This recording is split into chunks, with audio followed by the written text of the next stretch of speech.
जय हिंद दोस्तों। कैसे हैं? शानदार। मैं भी शानदार।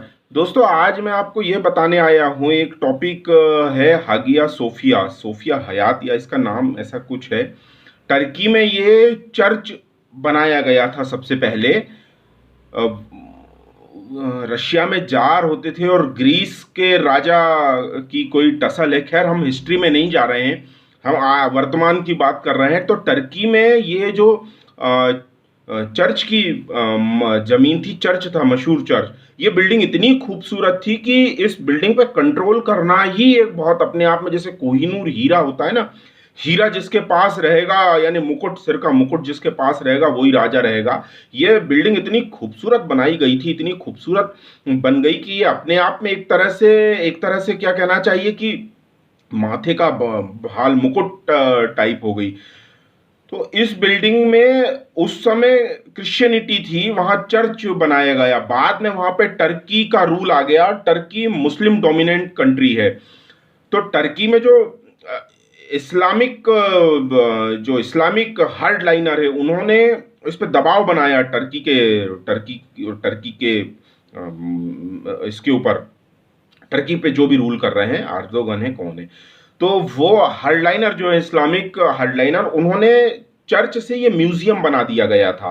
और चर्च से जो म्यूजियम बना दिया, तो म्यूजियम से इसको मॉस्क में यानी मस्जिद में बदलने का दबाव बनाया। तो मस्जिद बदलने का दबाव बनाया। तो टर्की ने भी वो उसको बड़े मुस्लिम जो हार्डलाइनर से उसको बड़ा एंजॉय करता है वो प्रेशर को, टर्की। तो उसको मस्जिद में इसमें बदल दिया है। अब यहाँ क्या हो रहा है कि जब वो म्यूजियम है, तो ना वो मस्जिद है ना चर्च है।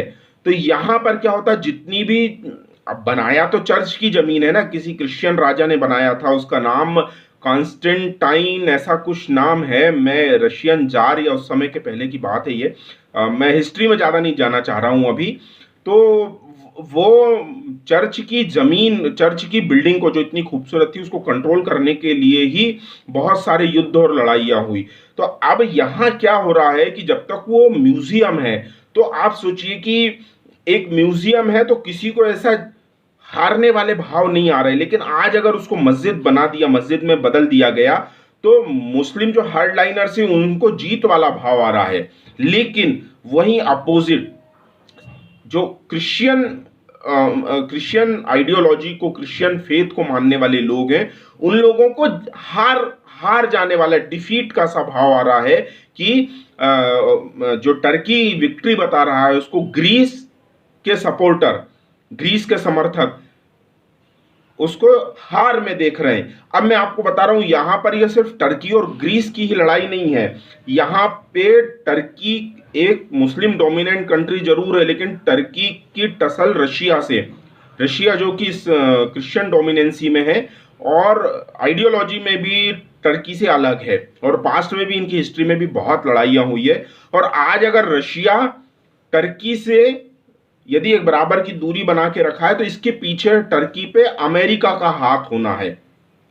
क्योंकि अमेरिका टर्की को इसीलिए सपोर्ट करता रहा कि ये रशियन फेडरेशन जो थी उस समय, यूएसएसआर को अपोज करता था, लड़ाई होती थी, तो अमेरिका और यूरोपियन यूनियन, ब्रिटेन, यहां तक कि कभी कभी इसराइल का भी सपोर्ट इसको मिलता था, टर्की को।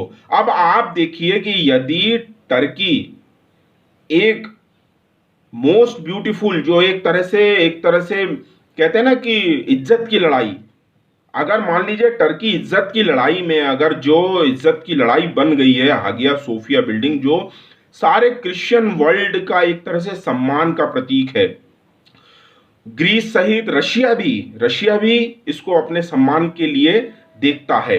तो अब आप सोचिए, ग्रीस से हटेगा, और वहीं यदि अमेरिका भी क्रिश्चियन डोमिनेंसी में है, क्रिश्चियन आइडियोलॉजी को, क्रिश्चियन फेथ को मानता है, यहां पर आप देखिए किस तरह का वर्ल्ड सिनेरियो बदल रहा है। टर्की अब जाएगा, यानी टर्की को समर्थन मिलेगा पाकिस्तान का, और पाकिस्तान को समर्थन है चाइना का, यानी टर्की, पाकिस्तान और चाइना ये एक तरफ जाते हुए दिख रहे हैं। ये सेम टू सेम सिनेरियो है जो वर्ल्ड वॉर फर्स्ट में बना था 1910 के आसपास, जो 1914 से 1919 के बीच में वर्ल्ड वॉर फर्स्ट की वजह बना था। वही का वही सिनेरियो आज बनता हुआ सा नजर आ रहा है।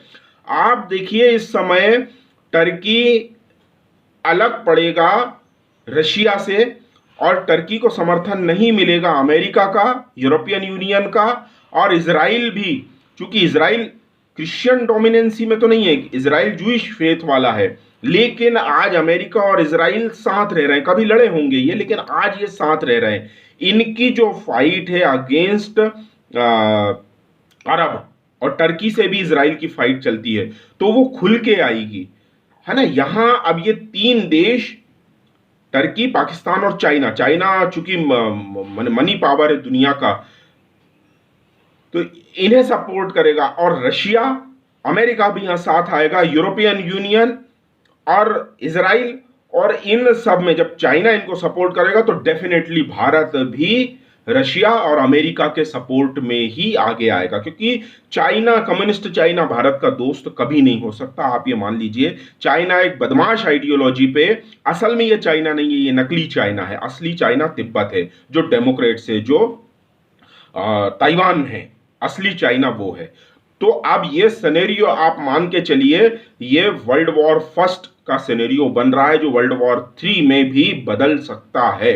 बदल जाएगा जरूर नहीं है, क्योंकि टर्की ने ये जो हरकत की है, चर्च जो आज म्यूजियम था उसको बदल के इस्लामिक हार्डलाइनर्स को खुश करने के लिए उसको मस्जिद बना दिया है। तो ये एक तरह से इस्लामिक हार्डलाइनर्स, इसमें पाकिस्तान बहुत खुश हो रहा है, ये बहुत खुश हो रहा है पाकिस्तान। और यहां पर इस तरह, एक तरह से ये जीत का जश्न मनाया जाएगा।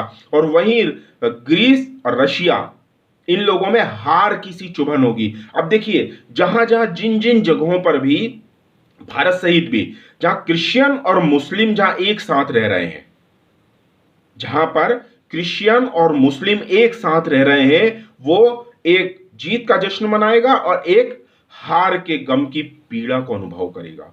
यही सेंटीमेंट्स जो हर्ट होते हैं ना, यही वॉर की तरफ जाते हैं। फाइट होती दो लोगों में, दो समुदाय में, दो परिवारों में, दो शहरों में, दो राज्यों में, दो देशों में, और फिर सारे ही देश एक दूसरे से भिड़ जाते हैं। यही वर्ल्ड वॉर बनता है दोस्तों। ईश्वर से हम प्रार्थना करते हैं कि वॉर की तरफ ना जाए। यहां फिर भी मैं कह रहा हूं कि जो एरोगेंसी बन रही है वो डेफिनेटली वॉर की तरफ जा रही है। देखते हैं, प्रार्थना करते हैं भगवान से क्या होता है।